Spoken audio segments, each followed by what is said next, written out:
J'ai donc le plaisir de présenter Sarah Knafo. Sarah Knafo, tu es, j'allais te vous voyez, puisque nous nous connaissons depuis maintenant plus de 10 ans. Toi aussi, comme Alexandre, tu as connu les débuts de la cocarde étudiante. Tu es diplômée de l'ENA, magistrate à la Cour des comptes, ancienne magistrate, ou je ne sais plus comment on dit, en disponibilité. Tu as été directrice de campagne pour Éric Zemmour lors de l'élection présidentielle en 2022. Tu es aujourd'hui députée au Parlement européen et vice-présidente du groupe ENS au Parlement européen. C'est un plaisir pour moi de te céder la parole.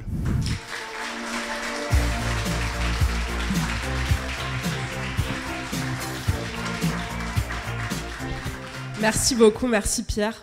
Pardonnez-moi parce que je suis très enrhumée, j'espère que vous allez comprendre quand même ce que j'ai à vous dire. Bonjour à tous, je suis très heureuse d'être aujourd'hui parmi vous pour les 10 ans de la cocarde. Et quand je dis 10 ans, je me dis incroyable, 10 ans déjà. C'est fou comme le temps est passé vite. Et pourtant, nous l'avons tous très bien rempli, ce temps. 10 ans, c'est le temps qui sépare l'adolescence de l'âge adulte. Que de péripéties en 10 ans, que d'aventures, que de projets et que d'avancées. Déjà bravo. Bravo à toute l'équipe de la cocarde, bravo à ses fondateurs. Je me souviens comme si c'était hier, et Pierre a dit qu'on se connaissait depuis plus de 10 ans, ce qui ne nous rajeunit pas. Je me souviens comme si c'était hier de vous avoir vu monter cette association, entre la BSB et la BSG, sur la place de la Sorbonne et dans ces bars de la rue des Canettes où nous avons presque tous passé notre jeunesse. J'ai lu cette phrase dans Guy Debord et elle m'a fait penser à nous. Entre la rue du Four et la rue de Bussy, où notre jeunesse s'est si complètement perdue, en buvant quelques verres, on pouvait sentir avec certitude que nous ne ferions jamais rien de mieux. C'est peut-être un peu définitif, mais il y a de ça. Tous ceux qui ont passé du temps avec nous dans ces bars et dans ces soirées ont senti le prix de ces instants uniques, ceux de notre vraie jeunesse. On a beaucoup écrit sur nous. L'Express, Libération, le Nouvel Obs, des livres, des articles, des émissions. Mais est-ce que ces journalistes qui réécrivent 10 ans plus tard ce que nous avons vécu sont capables de le comprendre? Il faut comprendre l'émulation intellectuelle. Il faut comprendre la soif de savoir, de lire, de connaître. Il faut savoir le frisson d'avoir été les premiers de notre génération à comprendre, à parler, à s'organiser. Il faut sentir les débats, les ambitions, les amitiés.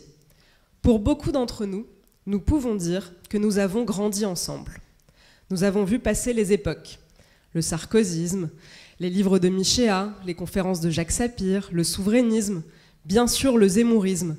On s'envoyait les cours d'histoire d'Henri Guillemin, on connaissait par cœur l'homélie du père Attali, on faisait les mêmes nuits blanches sur YouTube, et parfois dans les mêmes livres.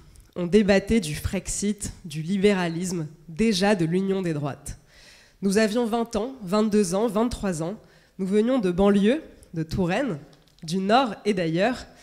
Et pour beaucoup d'entre nous, nous découvrions Paris. Les jardins, les cafés, les cinémas.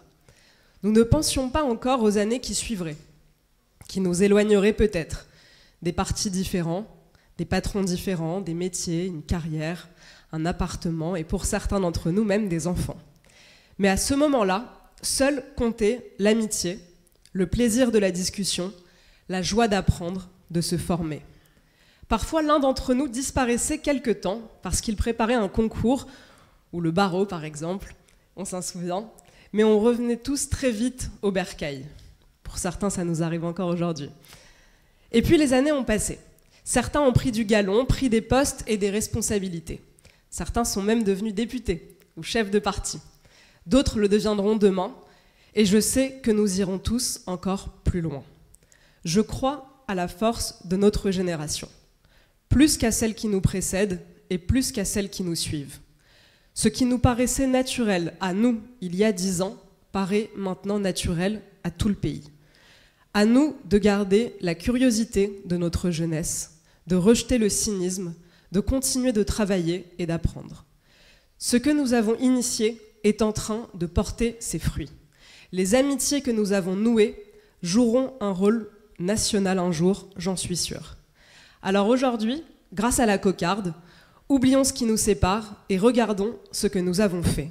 Je ne parle pas d'un parti, je ne parle pas d'un candidat, je parle de notre jeunesse. Merci à tous.